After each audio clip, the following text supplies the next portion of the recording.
Hey, this is Ken from Rocket Family KML. Got some new toys, both for rocket building and for making these videos. New toys, better videos, hopefully. So I've got a secondary camera now hooked up to the top of my counter. You can't see it because of the glare of the light, but I have a camera right up here. You can just barely see it right there behind my finger. So now it's looking straight down at the workstation right above my yellow mat for working on rockets, my cutting mat. So hopefully we'll be able to see better the things I was doing. Like the other day I was trying to tie string, the Kevlar string for a rocket, and it was a little difficult to make sure my hands were always in field of the view of the camera. So this will hopefully help prevent that problem. It's going to be a little bit of a coordination test for me. This is a practice video. I might even post this video, but this is going to be a practice video to make sure I'm getting my hand coordination and watching a monitor at the same time.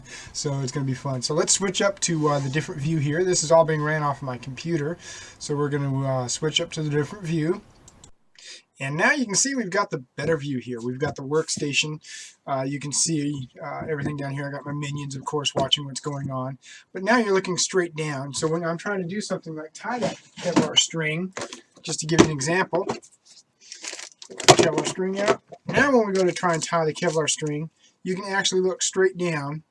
And I know, so long as my hands are in this area, I'm in view of the camera, whereas the other way, being at an angle, if I move my hands up or down, I would be out of angle. Now I can actually show you exactly what I'm doing and a little coordination to figure out where my hands go, left or right, or I can actually use the zoom feature and zoom in right on the mat as to what I'm doing.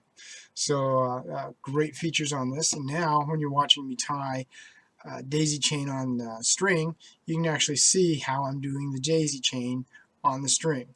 And it's not as difficult to see how to do it. So real great upgrade to the video system here at the shop.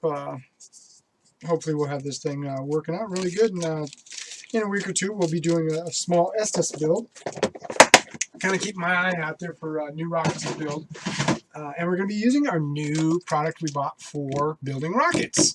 Really excited about it. We have the Estes Fin Alignment Guide.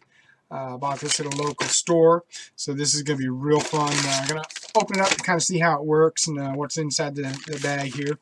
And so in a week or two we'll be doing a build and see how this actually works out for us.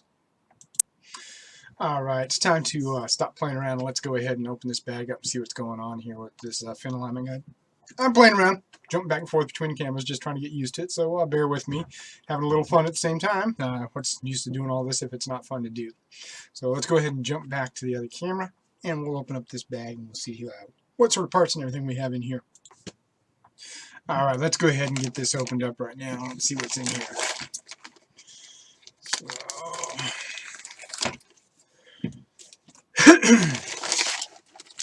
looks like we got a lot of small parts, so I'm probably going to have this tucked away in one of my little totes.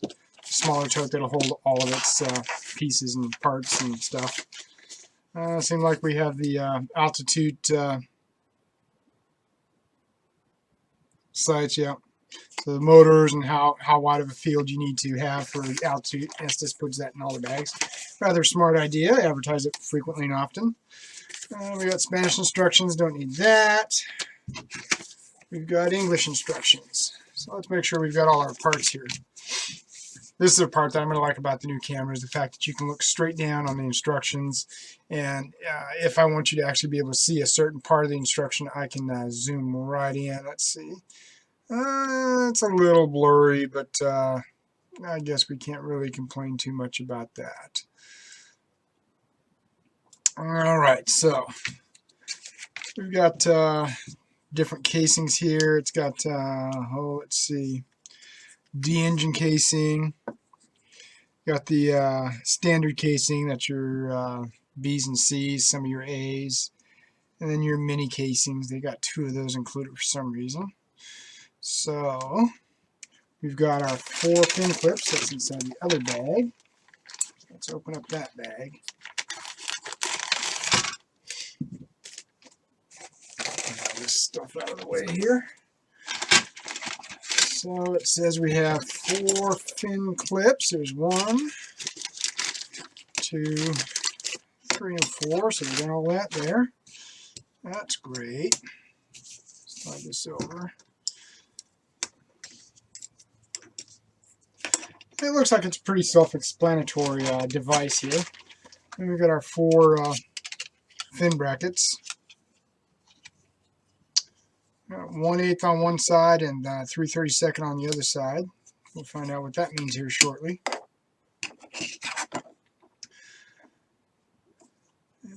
Sand that a little bit, make it level possibly. Okay. And then we've got our big base here.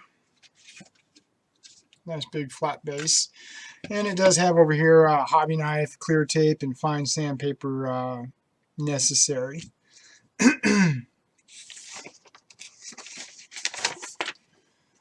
So let's see.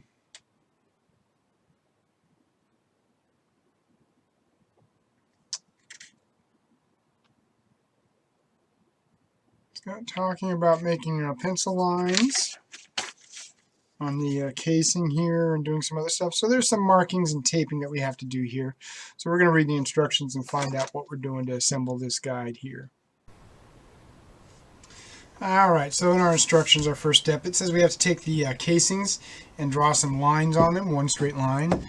I've done a couple already, so we're looking at our angled aluminum on the D casing because it's a large piece here. We just put it up and then we draw our line. No big problem there. You get down to your C's and your half engines, your mini engines. Obviously, I can't ensure I'm drawing a straight line with such a big piece of angled aluminum. I don't have a bunch of different types that recommend using a doorknob.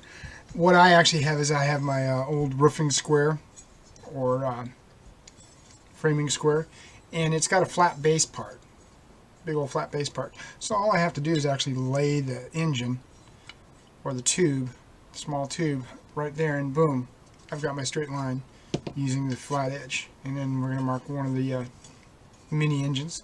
So we'll just put it right there, and we're going to mark our line right like that. And as you can see, there we go, we've got our line. So that's going to work out really good. So this is a nice little thing. It's not too expensive. You can get a plastic one, you can get a metal one. This is, like I said, something I had left over from days when I was doing construction work. So it works out really nice for me. Alright, a little bit of reading and we've got some of this figured out. So we took the cases and we marked the line on them. Now that line, we're supposed to be taking regular old Scotch tape and wrapping clear tape, they call it, around, line it up on the pencil line on the standard and the D. So the standard and the D engine. We're supposed to wrap the tape all the way around until we come back to the other side and then cut it cleanly right at the tape. And then continue to make layers on both sides until it fits snugly into the rocket. I'm not going to do that till I actually need to, but I do have my marks there. I'm going to go back and make those marks with pen, possibly. This one actually slides inside. It's a little loose there, but I'm not too worried about that. And our second mini engine actually is part of the base. So we're going to take the base and we're going to slide that up through the base snugly. So now the basis is, if we're doing a mini engine, there we go, we've got our mini engine. If we need to do a larger engine, it slides over the top of the mini. I need to do a little sanding to get that to fit right, because that's a little too tight there. And then if we're doing a standard engine, that slides over. If we're doing a D or an E, we slide, or a 24 millimeter, we slide that in, and that gives us our centering. So a little bit of sanding here. It talks about cutting a notch in for a lead in to slide the engine over the top. In the case of the mini here, getting it to slide in. So I'm going to work on that. Not a big deal. So once we've got our engine size selected and we're slid in, we're going to have two parts of the fin guide. 3/32 balsa and 1/8 balsa. So this is designed for two types of thickness, and if you notice, these are actually offset. Let's see if I can get centered up underneath you here. these are actually offset from center just a little bit. This one's towards me or down to the bottom of your screen, offset. This one's actually offset that way. That's offset that way. This one is offset that way. Same thing with your fins for 3. Here's your 3 fin guide right there. And that's because you have to have the offset for the thickness of the balsa wood to make sure it's centered. So if I have a 1/8, I point the 1/8 towards the fin arrow. That arrow means this side is where the fin is. And we're going to put the glue on the fin. You know, we're going to do our dry fit. We'll slide the fin up. It's clamped on, obviously. We're going to do our dry fit, make sure everything looks good. Then we're going to pull it off, put our glue on the fin, slide this back up until we make contact with the rocket body, and do the same thing with each one, making sure that we've got the fin on the right thickness for each setting. And all it is the plastic edge here on each side is just a little bit wider on one side than the other side, so that it lines up and gets the fin centered on the body tube. So this is going to be a real fun tool to use. Like I said, it's going to be about a week or two before we use it. Just thought I'd keep everybody kind of updated out there as to what I'm doing. And again, I'm not going to put the clear tape on until I actually see a need to use it, because as you can see, this actually slides in there quite easily, so I'm not too worried about that.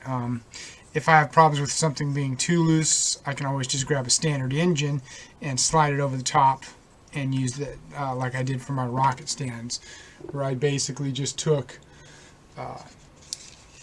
dummy engines.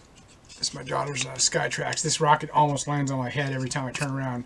I sanded them so that they'd be very, very loose in the rocket bodies, and made sure that a peg would fit inside of them, so I can slide that over so you can see where that would work. Same way on that, because these are basically just engine casings.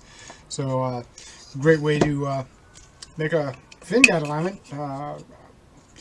Hopefully one day I'll be able to afford getting the fin guillotine from Apogee or one of the other suppliers of that device. I think that's a really smart way to go with it. I don't know if it'll handle the small body tubes, but it's going to be great fun working with this just on my low-powered rockets. And hopefully we'll see this get through editing and work out really, really good in editing. Again, it shows how to line the fins up and pretty easy to read instructions. I think it's great that I can go with, you know, obviously you can go with just 2 fins, you can go with your 4-fin configuration, you can go with your 3-fin configuration. If you're doing like a wing and a tail fin, there's just the unlimited use for doing this. So it's another great tool from Estes. So we're going to get this put away and get this film into editing. We'll see how it looks on YouTube. So we'll see you all when we start building a rocket, or we come up with another subject for a tutorial.